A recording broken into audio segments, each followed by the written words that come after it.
सल्लल्लाहु अलैहि वसल्लम। आज রাসূলুল্লাহ সাল্লাল্লাহু আলাইহি ওয়াসাল্লামের নবী দিবস সিরাতুল নবী আমরা উদযাপন করেছি। উদ্দেশ্য কি? রাসূলকে ভালোবাসি, রাসূল সম্পর্কে কিছু জানবো। অবশ্যই আমার তুলে ধরা গুরুত্বপূর্ণ কিছু কথা বলে গেছেন। নবী সম্পর্কে, রাসূল সম্পর্কে কিছু কথা বলে গেছেন একেবারে ছোট থেকে নিয়ে। দেখুন, আমরা এটা শুনেছি রাসূলুল্লাহ সাল্লাল্লাহু আলাইহি ওয়াসাল্লাম মা আমিনার উদরে যখন এলেন, বিভিন্ন কথা আমরা শুনেছি। কুয়ার পানি উপরে এসেছে, তারপর মরা কথা একেবারে নির্বিঘ্ন শীর্ণ কথা স্বচ্ছ সবল হয়েছে, অচল কথা সফল হয়েছে। যে গাধার মাঠে দুধ ছিল না, সেই মাঠে দুধ এসেছে। তারপর নবী করিম সাল্লাল্লাহু আলাইহি ওয়াসাল্লাম মা আমিনার উদরে আসার কারণে সমস্ত ভাবনা সবসময়ের জন্য একটা মিষ্টি আম্বারের গন্ধে আবৃত হয়ে থাকতো। এটা আমরা শুনেছি। এর দ্বারা আমরা কতটুকু উপকৃত হতে পেরেছি এটা আমাদের জানা প্রয়োজন ছিল। রাসূলের বরত্ব মহত্ব জানা প্রয়োজন, জানা দরকার। আমরা জানি এটা আখিরাত দুনিয়াতে আখিরাতে কতটুকু কার্যকর। রাসূলুল্লাহ সাল্লাল্লাহু আলাইহি ওয়াসাল্লামের মহত্ব, গুরুত্ব এবং এই যে সমস্ত কাহিনীগুলো আমরা শুনি, এগুলি দ্বারা আমাদের হৃদয়ের মধ্যে এতটুকু সঞ্চার করানোর উদ্দেশ্য, সেটা হলো রাসূলের সাথে মহব্বত, আবৃত হওয়া, আকৃষ্ট হওয়া, রাসূলের কাছাকাছি পৌঁছে যাওয়া।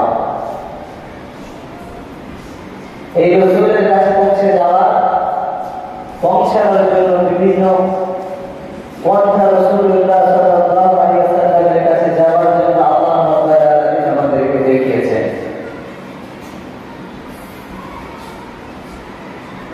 রাসূলুল্লাহ সাল্লাল্লাহু আলাইহি ওয়াসাল্লামের কাছে পৌঁছানোর জন্য রাসূলুল্লাহ নিজেই বলেছেন, আমাকে আমার কাছে পৌঁছানোর জন্য মান আহাব্বা সুন্নতি ফাকাদ আহাব্বানি, যারা আমার সুন্নাতকে ভালোবাসে তারা আমাকেই ভালোবাসে। সুবহানাল্লাহ।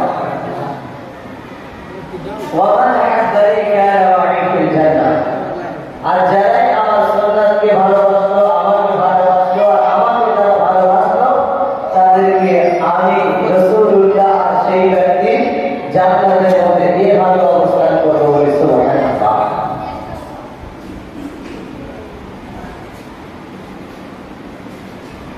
এটা দ্বারা এতটুকু বুঝতে পেরেছি, যাই বলে তাই বলে রাসূলুল্লাহর যত গুণ আমরা দেখি, যত গুণের কথা শুনি, আমাদেরকে সেই মতো চলতে হবে।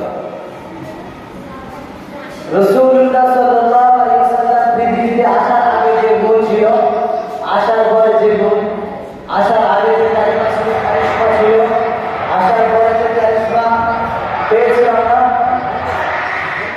সবগুলি একটাই উদ্দেশ্য। যা কিছু শুনি না কেন, উদ্দেশ্য একটাই, রাসূলুল্লাহ সাল্লাল্লাহু আলাইহি ওয়াসাল্লামের দেখানো পথে আমাদেরকে চলতে হবে। যদি আমরা না চলি, এই সিরাতুন নবী সার্থক নয়। আজকের কথা শোনার পরে যদি একটু কথা শোনার পরে যদি মেনে নিই, তবে এই সিরাতুন নবী আমাদের জন্য সার্থক। দেখুন, একসাথে দুজনকে খুশি করা সম্ভব নয়। একদিকে চাইবো আল্লাহ খুশি হোক, আর একদিকে চাইবো মানুষ খুশি হোক, এটা কখনোই সম্ভব নয়। হযরত আশরাফুল আলমিন রাহমাতুল্লাহ আলাইহি কি কিতাব লিখেছেন, ওই কিতাবের মধ্যে একটি ঘটনা লিখেছেন। ওই ঘটনাটির মধ্যে একটি ঘোড়ার একটি ঘটনা দিয়েছেন। একজন ব্যক্তি তার সন্তান এবং তার স্ত্রীকে লইয়া সওয়ার হওয়ার জন্য একটা ঘোড়ার সাথে নিয়েছে। ঘোড়ার সাথে নেওয়ার পরে ঘোড়ার উপরে ওই ব্যক্তিটি উঠেছে এবং স্ত্রী আর সন্তানকে হাঁটিয়ে হাঁটিয়ে নিয়ে যাচ্ছে। একটা ঘোড়ার উপরে আমি উঠেছি, আমার সন্তান এবং আমার স্ত্রীকে হাঁটিয়ে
স্ত্রীকে উপরে উঠিয়ে দিল, সন্তান এবং পিতা হাঁটতে যাচ্ছে এবং মাকে উপরে উঠিয়ে দিয়েছে।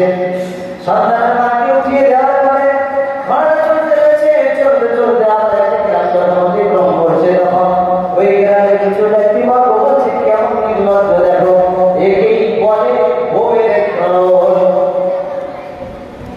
একেই বলে বউয়ের খোলা। তাহলে তিন জায়গায় তিন রকম হলো।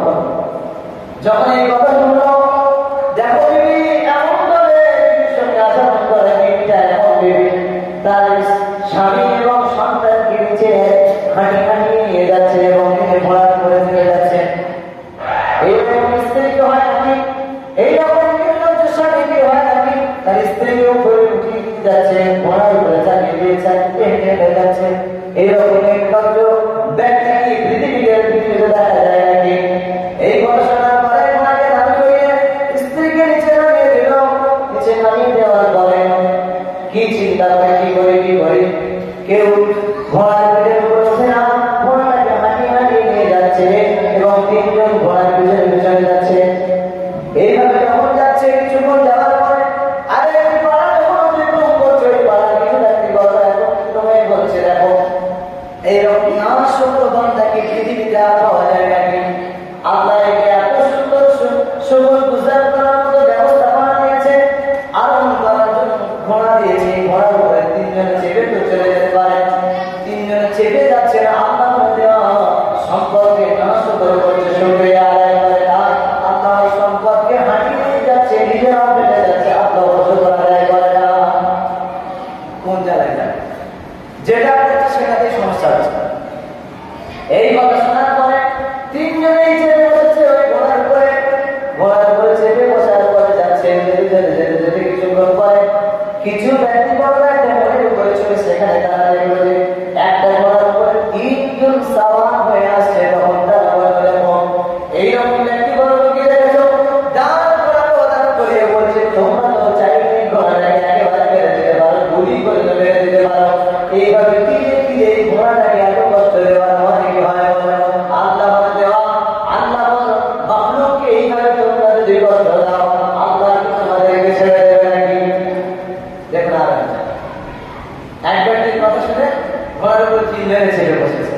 এখন বলছে, তোমরা এই ঘোড়াটাকে এইভাবে ধীরে ধীরে মারতে পারে একবারে। সেই কথা শোনার পরে তিনজনেই ঘোড়া থেকে নেমে গেল। তিনজনেই ঘোড়া থেকে নেমে যাওয়ার পরে চিন্তা করবে কি করা যায়, কি করা যায়। সব রকম সিস্টেম তো করলাম, প্রতিটি সিস্টেমে মানুষ সম্পূর্ণ হচ্ছে, কোনো মানুষ খুশি হয় না। সব সিস্টেমকে ফলো করার পরে কোনো মানুষ খুশি হয় নাই। এখন কি করা যায়? অনেক চিন্তা করার পরে ওই ছেলেটিকে মাথায় একটা বুদ্ধি এলো। আব্বা একটা বুদ্ধি বেরিয়েছে, এই বুদ্ধিটা তুমি গ্রহণ করো, এই বুদ্ধিটা গ্রহণ করো। যখন বুদ্ধিটার কথা বললো, পিতা বললো, কেমন বুদ্ধি তুমি বলো? বললো, এই ঘোড়াটা দুটো পা মেরে দাও, ঘোড়ার পা দুটো ভালো করে মেরে দাও এবং তোমার একটা বাঁশের ব্যবস্থা করো, ওই বাঁশটা পায়ে মাঝখান থেকে ঢুকিয়ে দিয়ে চালিয়ে নিয়ে যাবো। সব রকম সিস্টেম তো হয়ে গেল, এখন কি সিস্টেম বাকি আছে? খালি হেঁটে দিয়ে গেলে সমস্যা, তিনজন চেপে গেলে সমস্যা, একজন চেপে গেলে সমস্যা, স্বামী চেপে গেলে সমস্যা, সন্তানকে চাপিয়ে দিলে সমস্যা, স্ত্রীকে চাপিয়ে দিলে সমস্যা। সমস্যার সমাধান দেখা যায়। এই একটা বুদ্ধি পেয়েছে, ঘাড়ে করে নিয়ে যাচ্ছে, ঘাড়ে করে নিয়ে যেতে যেতে তখন কিছু ব্যক্তিবর্গ বললো, দেখো এইবার একটা কাজ করেছে। কিছু ছেলেরা আছে, পিছনে লেগে গেল,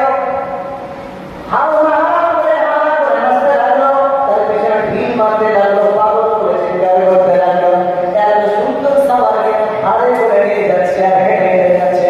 কত বড় পাগল! যেতে যেতে একটা সাঁকো পড়েছে,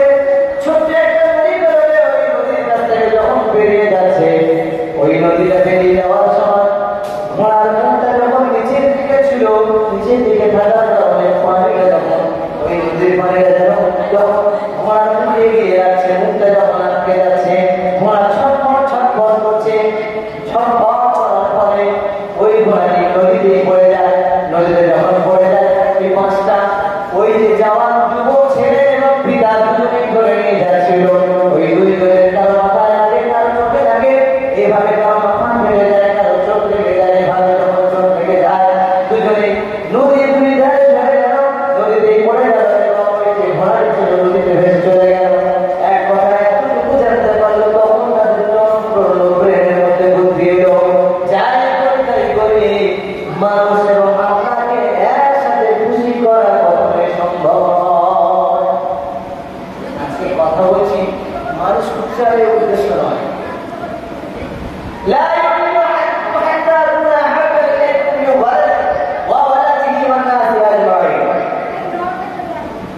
এখন আমরা চিন্তা করেছি لا يؤمن أحدكم حتى أكون أحب إليكم من ولده وولده والناس أجمعين। রাসূল কারীম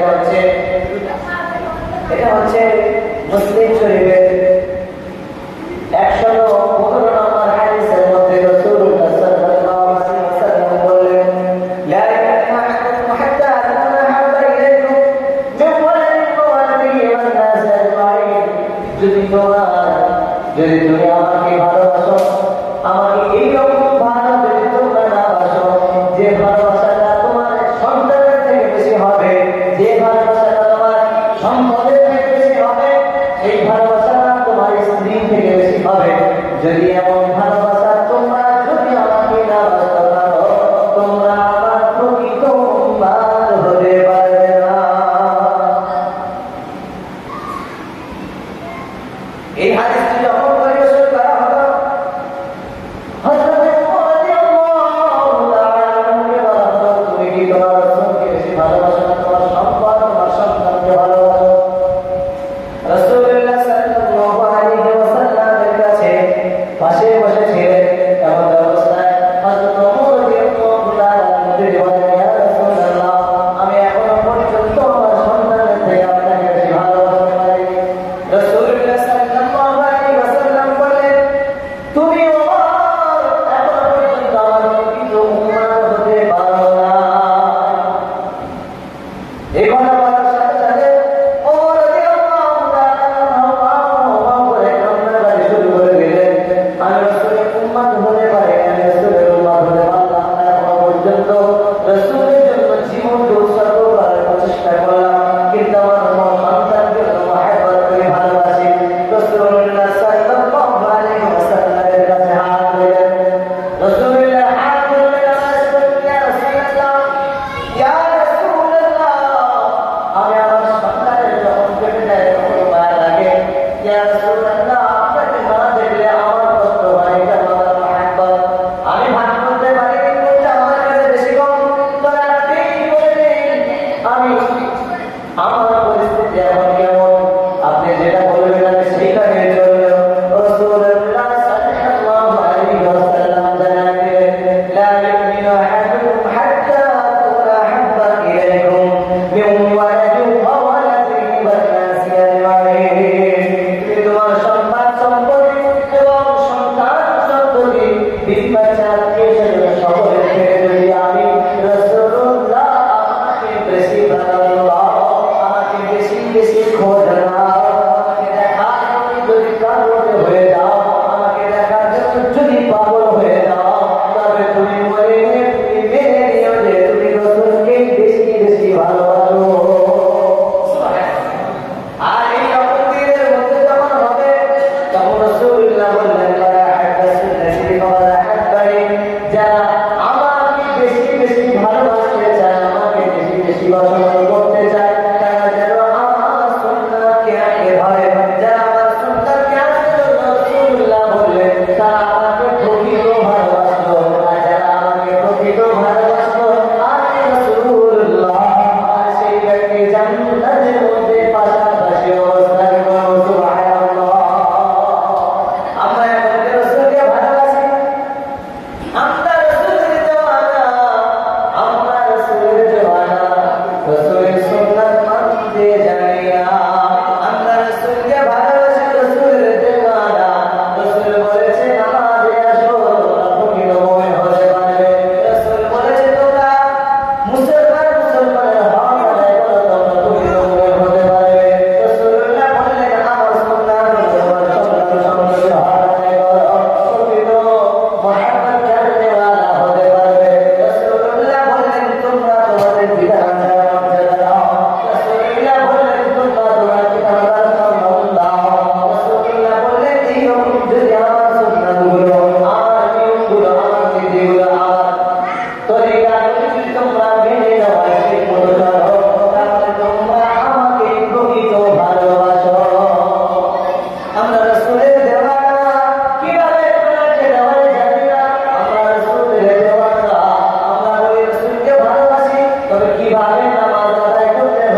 খুশি করার জন্য হয়েছে, তবে তওবা করে ঈমানের কাজে অত্যন্ত কারণের কাছ থেকে সাথে সাথে যে আমি কেমন সালাত আদায় করবো।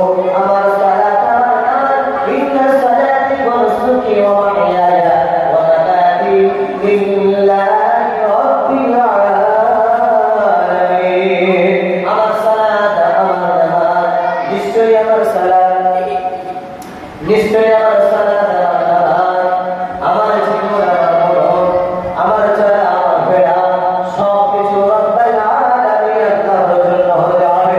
যদি না হয় তাহলে আমরা পবিত্র মুমিন হতে পারি না। যে কথা বলছিলাম কুল ইন কুনতুম তুহিব্বুনাল্লাহ ফাত্তাবিউনি ইউহিব্বুকুমুল্লাহ ওয়া ইয়াগফির লাকুম যুনুবাকুম ওয়াল্লাহু গফুরুর রহিম। আল্লাহ তাআলা বলেন আমার বান্দা তোমরা আমার কাছে যদি কোনো অনুগ্রহ পেতে চাও, আমার কাছে যদি কিছু পেতে চাও, আমার অনুগ্রহ যদি পেতে চাও, আমার কাছাকাছি যদি তোমরা আসতে চাও, তবে একটা পন্থা তোমাদেরকে জানিয়ে দিচ্ছে আমি আল্লাহ। কুল ইন কুনতুম তুহিব্বুনাল্লাহ, আমাকে যদি পছন্দ করো, আমাকে যদি ভালোবাসতে চাও, ফাত্তাবিউনি ইউহিব্বুকুমুল্লাহ, ইত্তিবা করো, অনুসরণ করো, আমার রাসূল আমার হাবিবকে অনুসরণ করো। ইউহিব্বুকুমুল্লাহ ওয়া ইয়াগফির লাকুম যুনুবাকুম, আমার হাবিবকে যদি অনুসরণ করো, অনুকরণ করো, হাবিবকে যদি ভালোবাসো, অনুকরণ করো, ইয়াগফির লাকুম যুনুবাকুম আল্লাহু গফুরুর রহিম। তোমাদের জীবনের ছোট এবং বড় গুনাহগুলোকে আমি আল্লাহ নিজ গুণে ক্ষমা করে থাকি। সুবহানাল্লাহ। এখন অনুসরণ এবং অনুকরণ, অনুকরণটা রাসূলের মতো যদি হয়, প্রশ্ন এটাই আমার অনুসরণ আমার অনুকরণ বাস্তব চিত্রে যদি লক্ষ্য করা যায়, আমাদের মধ্যে কতটুকু অনুকরণ আছে, অনুসরণ আছে। রাসূলের অনুসরণ করি কিন্তু রাসূলের নীতিগুলো মানি না। রাসূলের অনুসরণ করি, রাসূলকে ভালোবাসি, দিলে জায়গা দিয়েছি। আমরা বলি রাসূলের জন্য জীবন দিতে রাজি, কিন্তু না না না, এর বাস্তবে প্রমাণিত হয় না। কিভাবে প্রমাণ করবে? কিভাবে প্রমাণ করবে? আজকে রাসূলের জন্য কিছু কথাবার্তা আলোচনা হচ্ছে, রাসূলের কথা আলোচনা হচ্ছে, রাসূলের সিরাত নিয়ে কথা হচ্ছে, রাসূলের বরকত নিয়ে কথা হচ্ছে। সেই রাসূলের ভালোবাসায় যদি আজকে চলে আসলে কথা দিদির মায়া, সন্তানের মায়া, অর্থের মায়া, চাচুদের মায়ায় যদি আমি আমার অন্তরটাকে ব্যস্ত না থেকে আজকের যে এই সিরাতে আমরা সময় কাটাতে পারতাম, তাহলে তো এতটুকু জানাতে পারতাম, আল্লাহর ভয়ে বসে এতটুকু তো বলতে পারতাম, আল্লাহ আমি তোমার রাসূলের সিরাত বর্ণনা হচ্ছে, এই সিরাত বর্ণনা শোনার জন্য, সেই অনুযায়ী চলার জন্য, সেই অনুযায়ী আমল করার জন্য তোমার ঘরে সাক্ষ্য দান করছি। আমি রাসূলকে ভালোবাসি, আমি রাসূলের দেওয়ানা, আমি রাসূলকে ভালোবাসি। এতটুকু সাক্ষ্য প্রদান করার মতো যদি সময় আপনার হৃদয়ের মধ্যে না আসে, আপনার কাজের মধ্যে যদি না আসে, এতটুকু সময় যদি আপনি না দিতে পারেন, তাহলে আপনি কেমন ভাবে প্রমাণ করছেন যে আমি রাসূলকে ভালোবাসি, আমি রাসূলের দেওয়ানা? কিভাবে বললেন? কত টাকা পয়সা, অর্থ ধন সম্পদ এখানে খরচ করছি, এই সমস্ত ব্যক্তিদেরকে, এই গ্রামের ব্যক্তিদেরকে স্টেশন জন্য ব্যবসায়ীরা তারা আসবে, শুনবে কথা, আলোচনা শুনবে, কিন্তু যদি তারা যদি কম পরিমাণে আসে, ইচ্ছা যদি চায়ের মধ্যে কথাবার্তা করে, চায়ের কাপের মধ্যে যদি কথাবার্তা করে চলে, ওই সমস্ত ব্যক্তি কি প্রকৃত রাসূলকে ভালোবাসে? যারা রাসূলের দেওয়ানা হবে, রাসূলের জন্য ওয়াইসকার বলে একজন ব্যক্তি ছিল, শহরে ওয়াইসকার বলে একজন ব্যক্তি ছিল, রাসূলের ভালোবাসায় কি করেছে শুনুন। রাসূলের ভালোবাসায় কি করেছে? রাসূলুল্লাহ সাল্লাল্লাহু আলাইহি ওয়াসাল্লাম হয়তো সময় জানেন, একেবারে অন্তিম সময় বললেন, হে আমার সাহাবারা, তোমরা শোনো শোনো শোনো। বিখ্যাত সাহাবা কয়েকজন বলে, সর্বপ্রথমে পৃথিবীর শ্রেষ্ঠ সকল রাসূলুল্লাহ সাল্লাল্লাহু আলাইহি ওয়াসাল্লাম নবীদের পরে, রাসূলের পরে সবথেকে শ্রেষ্ঠ মানুষকে বলে হযরতে আবু বকর রাদিয়াল্লাহু তাআলা। সুবহানাল্লাহ। তারপরে হযরতে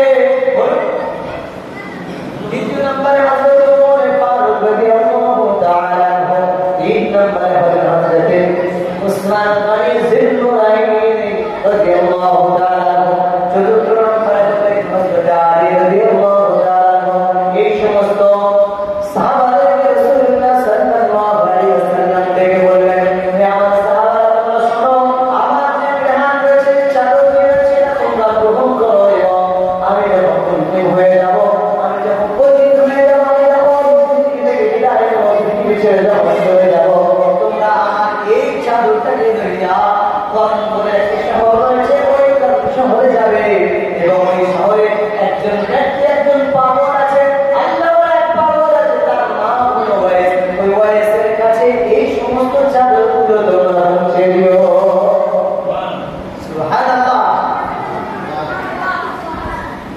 রাসূলুল্লাহ বললেন, যখন এই চাদরগুলো রাসূলুল্লাহ বললেন, সাহাবায়ে কেরাম চিন্তা করলেন যে রাসূলুল্লাহ আমার কথা বলবে, আমাকে দিয়ে যাবে, আমাকে দিয়ে যাবে, এই সাহাবা আমাকে দেবে, এই সাহাবা আমাকে দেবে, হযরত আবু বকর আমাকে দেবে, কিন্তু আমার চাদরের বিকল্প সাহাবাকে কাউকে দেবে না। ওয়াইস বলে, কেউ ছিল না, তার কোনো দিকে আশ্চর্য। কিভাবে পাবে সেই ওয়াইসকে? রাসূলুল্লাহ সাল্লাল্লাহু আলাইহি ওয়াসাল্লামের ওয়াফাতের পরে সাহাবায়ে কেরাম মাইনদের কথা মনে আছে, তারা রাসূলুল্লাহ সেই কথা মনে আছে, ওসিয়াতটা মনে আছে, মনে করলেন একেবারে হজের সময় মুখে দাঁড়িয়ে বললে কোন শহর থেকে কোন ব্যক্তি বলে এসেছেন কিনা, বলে কোন ব্যক্তিরা কোন শহর থেকে এসেছেন তোমরা বলো। কিছু ব্যক্তি বললে এবং বলে আমরা কোন শহর থেকে এসেছি। সাহাবায়ে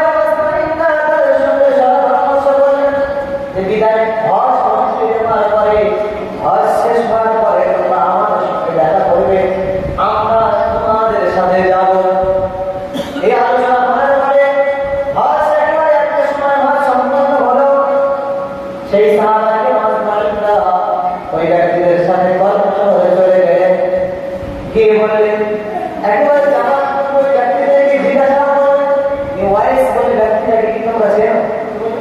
ওয়াইস ব্যক্তিটাকে তোমরা চেনো? বলছে ওয়াইস পাগল, ভেড়া চড়ায়, সারাদিন মানে বলি ভেড়া চড়ায়, ওয়াইসকে চেনো? না, ওয়াইস পাগল, মাঠে হবে ভেড়া চড়ায়, তোর মা অসুস্থ। আচ্ছা আচ্ছা, ঠিক আছে, ভেড়া চড়ায়, তার সুবিধা দিয়ে গেলে নিশ্চয়ই কোনো সত্য আছে, কোনো ব্যাপার আছে, কৌতুকর হলো, যেতেই হচ্ছে। হযরত আবু বকর গেলেন, ওমর ফারুক রাদিয়াল্লাহু তাআলা গেলেন, চারজন সাহাবী গেলেন, চারজন খলিফা গেলেন।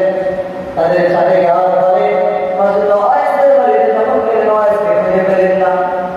তারা বললেন, তারা মাঠের দিকে থাকতে পারে, চলে গিয়ে দেখলেন একেবারে মাঠের দিকে অনেকগুলি ভেড়া, অনেকগুলি ছাগল, অনেকগুলি বকরি চড়াচ্ছে, বকরিগুলি তার দিকে ঘোরাঘুরি করছে, আর সে গাছে ভেড়া দিয়ে কি জায়গায় করে পড়ছে।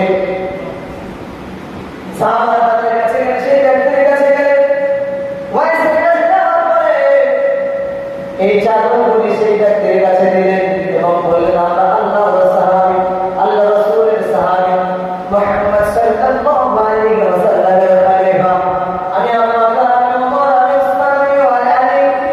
এবার পরিচয় দেওয়ার পরে ওই চাদরগুলি বিহারগুলি যেগুলি ছেড়ে দিলেন, দেওয়ার পরে তিনি সেগুলি সাথে দিলেন, চোখে শোনালেন, চোখে লাগাচ্ছেন, মুখে লাগাচ্ছেন, বুকে লাগাচ্ছেন, শরীরে দিচ্ছেন না, বুকে লাগাচ্ছেন, বলছে আমি এই পোশাক পরিধান করতে পারবো না। রাসূলুল্লাহ সাল্লাল্লাহু আলাইহি ওয়াসাল্লামের পোশাক সারাক্ষণ চোখে লাগান, মাথায় লাগান, মুখে লাগান, এমন অবস্থায় অনেকক্ষণ পরে এই ব্যক্তি চতুর্দিকে দাঁড়িয়ে আছে, আর ওই ওয়াইস সেই তাদের মুখের দিকে দাঁড়িয়ে বলে, তোমরা এখন কেউ যাও নাই। একটা মানুষ এসেছে চারজন, ওয়াইস পাগল পাগলামি করছে, পাগল যেমন পাগল কথা শুনে সেরকম পাগলের মতো কথা বলছে, তোমরা এখন যাও না,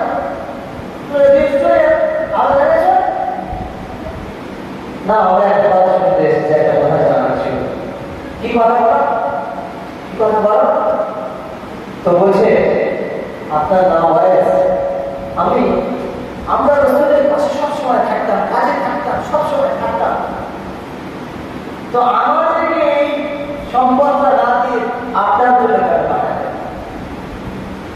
তিনি বললেন আল্লাহ এবং আল্লাহর রাসূল ভালো জানেন, তবে আমি কথা তোমাদেরকে জানাতে চাই, তোমরা রাসূলের পাশে থাকো, কাছে থাকো, ভাই ছিলে, বসায় ছিলে, যুদ্ধের ময়দানে ছিলে, একেবারে দিন প্রচারের সময় ছিলে, কিন্তু আমি ওয়াইসিলায় থাকতে পারিনি তোমাদের মর্যাদা মানে যে আমি তোমাদেরকে জানাতে চাই, রাসূলুল্লাহ সাল্লাল্লাহু আলাইহি ওয়াসাল্লাম ওহুদের যুদ্ধে একবার দাঁত শহীদ হয়ে গিয়েছিল, দাঁতটা কোরবানি হয়ে গিয়েছিল, কোন দাঁতে শহীদ হয়েছিল তোমরা কি জানো?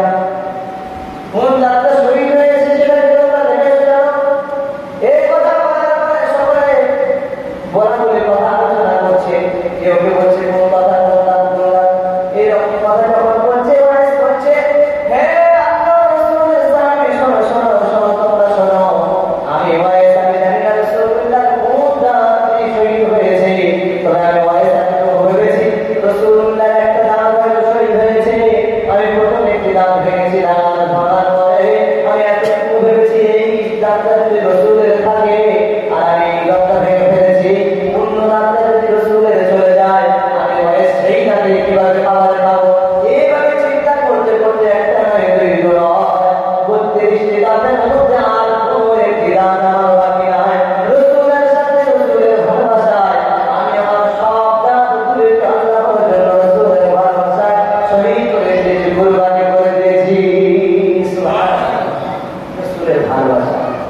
আর আমরা রাসূলের ভালোবাসায় বাড়ি থেকে বেরোতে পারি, রাসূলের দিওয়ানা পাগল করে দিচ্ছে, রাসূলের ভালোবাসায় পাগল করে দিচ্ছে, কিন্তু বিবির মায়ায়, সন্তানের মায়ায়, বাড়ির মায়ায়, ব্যবসার মায়ায় রাসূলের সিরাত নিয়ে কথা হচ্ছে, রাসূলের জিন্দেগি নিয়ে কথা হচ্ছে, রাসূলের মার খাওয়ার যে কাহিনী সেগুলো আমাদের সামনে তুলে ধরছে, দিন প্রচারের প্রচার নিয়ে কথা হচ্ছে, দিন কিভাবে প্রচার করেছে, দিনটা কিভাবে আমাদের কাছে এসেছে সেই বিষয় নিয়ে কথা হচ্ছে, সেইখানে আমরা আসতে পারিনি, যাই এটা আমাদের দুর্ভাগ্য। আল্লাহ তাআলা আমাদেরকে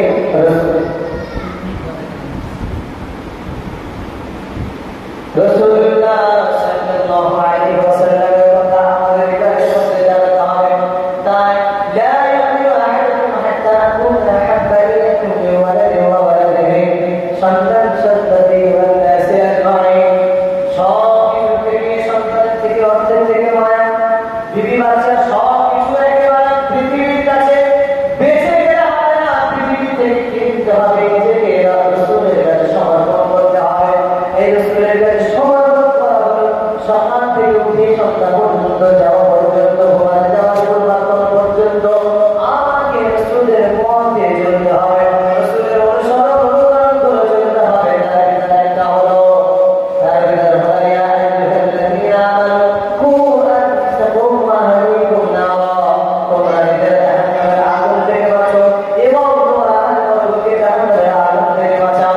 নিজেরা দ্বীনের প্রচার করা, নিজেরা দ্বীনের উপরে প্রতিষ্ঠিত থাকা, নিজের নামাজ আদায় করা, অন্যদেরকে নামাজের কথা বলা, নিজেরা রোজা করা, অন্যদেরকে রোজার কথা বলা, নিজেরা ঘুষ না খাওয়া, অন্যদের ঘুষ খাওয়া থেকে বিরত রাখা, নিজেরা সুদের রাস্তায় না যাওয়া, অন্যদেরকে সুদের রাস্তা থেকে বাঁচানো, নিজেদের সন্তানদেরকে রাসূলের পন্থায় বড় করা, নিজেদের সন্তান সন্ততির বাচ্চা ঘরকে রাসূলের পন্থায় অবচরণ করা দাও। রাসূলুল্লাহ সাল্লাল্লাহু আলাইহি ওয়াসাল্লাম বললেন, আমার পন্থায় চলার মধ্যে আরেক পন্থা হলো বাড়িতে যাওয়ার সাথে সাথে যেই ঠাকুর ঘরে যায় না থাকবো সেখানে গিয়ে প্রথমে সালাম প্রদান করা। আমরা আস্তে আস্তে সালাম ছেড়ে দিচ্ছি, কিছু কিছু এরিয়া গিয়ে ছোট ছোট বাচ্চা কাছে সবাই আসসালামু আলাইকুম, আসসালামু আলাইকুম, আসসালামু আলাইকুম, কিন্তু আস্তে আস্তে সালামের ভিতরে শব্দ এসেছে, মশালা এসেছে, হাদিসের মধ্যে একেবারে পরিষ্কার ভাষায় লেখা আছে, যদি কোনো ব্যক্তি একজন ব্যক্তিকে সালাম দিয়েছে আসসালামু আলাইকুম ওয়া রাহমাতুল্লাহ, আর একটা দেওয়াল অতিক্রম করেছে, সেই দেওয়ালটা অতিক্রম করার পরে দুজন দুজনকে বিচ্ছিন্ন হলো, আর দেওয়ালের একত্রিত যখন দুজন সালাম দিতে হবে। একজন ব্যক্তি একজনকে সালাম দিয়েছে, সালাম দিয়ে দেওয়ার পরে একটা গাছ পড়েছে, গাছের আড়াল হওয়ার পরে আবার ফিরে এসেছে, আবার সালাম দিতে হবে। এটাই হচ্ছে এটা। আর আজকাল আমরা দিনের